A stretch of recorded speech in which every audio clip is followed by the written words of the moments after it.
안녕하세요 여러분. 일주일 만에 다시 찾아온 마코인입니다. 반갑습니다.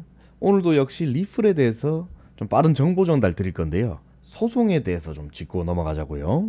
사실 리플 소송 관련해 가지고 우리가 왈가왈부할 게 좀 못 됩니다. 어차피 판결은 미국 판사가 하는 거라서 사실 예측 자체가 상당히 힘들어요. 지금 나와 있는 것들 보고는. 그런데 다들 아실 겁니다. 판결에 가장 결정적인 영향을 끼칠 이 흰먼 문서. 이 흰먼 문서는 공개되면 바로 그냥 리플의 승이라고 예측하셔도 무방합니다. 흰먼 문서 관련해 가지고 속보가 나왔는데 한번 보시자고요. 보시면은 2월 24일, 그러니까 이제 그저께 나온 기사죠. 금요일 나온 기사입니다. 중요한 거는 이렇게 이제 제가 색칠을 칠해놨는데요. SEC는 이 규제 기관의 최선의 노력에 반하여 흰만 연설 문서의 봉인을 해제하라는 명령을 받았습니다. 이렇게 나와 있습니다. 외국 기사라 가지고 한국어로 번역이 돼 있으니까 문단이나 어떤 문장 자체가 매끄럽지 못한 점 양해 바라고요. 요 내용을 이제 보면은 어디서부터 그러면은 그 오다를 명령을 받았냐, 이 SEC 인마들이 명령을 받았습니다. 그러니까 흰문서 공개해라 이런 명령을 받았는데 바로 밑에 보시면 나와 있습니다. 판사가 직접 오다를 내렸습니다. 판사는 이 흰먼 연설 문서를 공개하도록 판결을 했습니다. 반대로 SEC는 반대를 기각합니다. 그러니까 압도적인 영향을 미칠 수 있습니다 라고 나와 있죠. 이 흰먼 문서가 이 공개가 되면요. 당연히 약점이기 때문에 이를 보류하려는 그런 미국의 그 규제 당국의 최선의 시도에도 불구하고 판사는 공개하라고 명령을 했습니다. 판결을 했다는 거죠. 가져와! 이렇게 된 겁니다. 치명적인 약점이기 때문에 계속 감추려 하고 보류하려 하고 계속 피하는 거죠. 그러니까 소용없죠. 그냥 이거 끝났다고 보시면 됩니다. 이 SEC 이 나쁜 놈들, 미국 증권거래위원회 인마들은 그냥 끝이 났습니다. 이는 의심할 여지 없이 그냥 끝났다고 보시면 됩니다. 보시게 되면 밑에 여기 나와 있죠. 이는 의심할 여지 없이 사건의 최종 판결에 영향을 미칠 것이라고 말을 했습니다. 상당히 중요하다. 여기도 그렇게 나와 있죠. 요즘 이 미국 증권거래위원회 인마들을 보면은 그냥 지나가는 코인들 싹 다 잡아가지고 모조리 소송 걸고 있지 않습니까? 근데 승률은 솔직히 말씀드리면 완전히 그냥 바보급이에요. 바보. 글을 하나 보시면은 리플 법률 고문 SEC 대법원 소송 5건 총 대법원까지 올라간 게 5건인데 그 중에 4건이 패소했어요. 그러면 사실상 이게 보시면은 승률로 치면은 5개 중에 하나이기 때문에 승률이 20%밖에 안 돼요. 20%. 완전히 바보입니다. 바보. 그런 어떤 동네 양아치들 있지 않습니까? 그 허구한 날 술 먹고 이기지도 못하면서 맨날 시비 걸어가지고 두드러 맞고 보시면 동네마다 이런 양아치들 많지 않습니까? 이런 양아치들 그렇게 보시면 되고 이 힘없는 문서 이거 공개되면 당연히 뭐 리플이 이길 것이고 여기에서 이제 플러스 1패가 추가되겠네요. 일전에 1패 추가요. 계속 이 문서를 좀 공개하지 않으려고 좀 발악을 했는데요. 아무래도 판사가 가져오라 했으니까 뭐 사실 빼박이라고 보시면 되겠습니다. 그리고 실제로 좀 며칠 전에 나온 기사인데요. 보시게 되면 글을 한번 읽어보시겠습니다. 미국 부패 감시 단체 창립자 그 사람이 바로 제이슨 포스터라는 사람인데요. SEC 리플 소송서 흰먼 연설 공개해야 한다. 그러니까 정부나 기업의 어떤 불법 행위를 감독하는 그런 비영리 단체가 있다고 합니다. 미국에 그 엠파워이라고 하죠.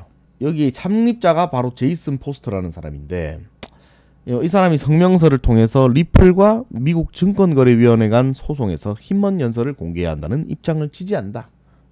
그리고 밑에 보시면은 대중들은 흰먼 연설에 대해서 알 권리가 있다라고 했습니다. 요 부분 알 권리가 있다.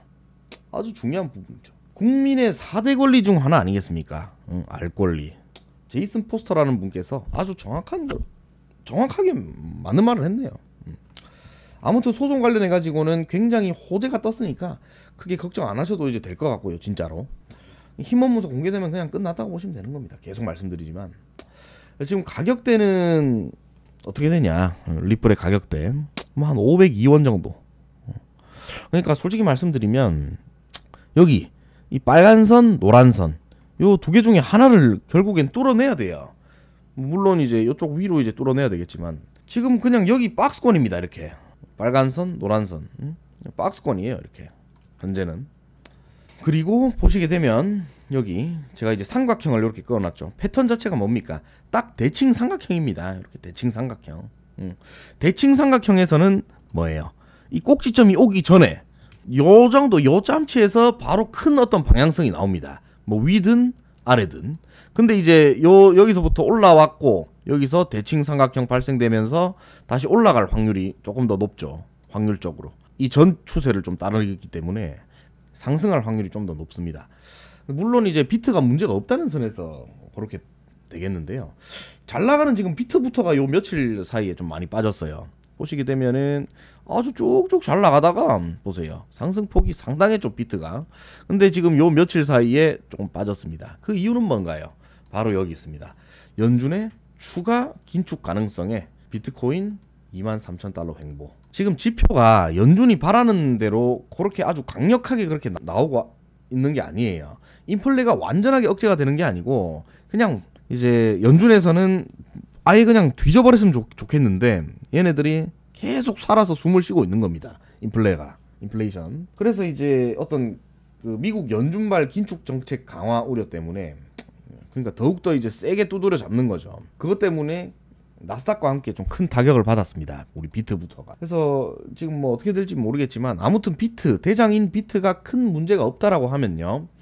지금 대장인 이 비트부터가 큰 문제가 없다라고 했을 때 삼각형, 요 대칭 삼각형, 예?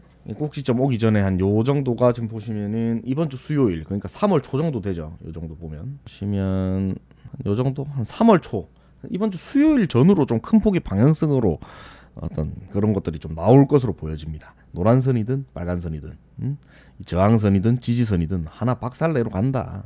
제대로 그냥 뭐 뚫고 간다 이 말이죠. 물론 저는 이 노란색 선에 한 표입니다. 위로 롱이다. 제 관점은 롱이다 이 말이죠. 좀 벌써 올해 이제 2월도 가고요. 이제 이번 주는 3월이에요. 3월. 세월이 참 화살입니다. 정말 빠릅니다. 오늘 좀 주말에 그럼 마지막 날 일요일인데요. 다가오는 이번 주도 파이팅 하시기 바라고요. 이번 주 좀 2월 마무리 잘하고 이제 봄이 오는 3월이잖아요. 다들 건강하고 행복하셨으면 좋겠습니다. 영상 봐주셔서 감사드립니다. 구독과 좋아요 부탁드리겠습니다.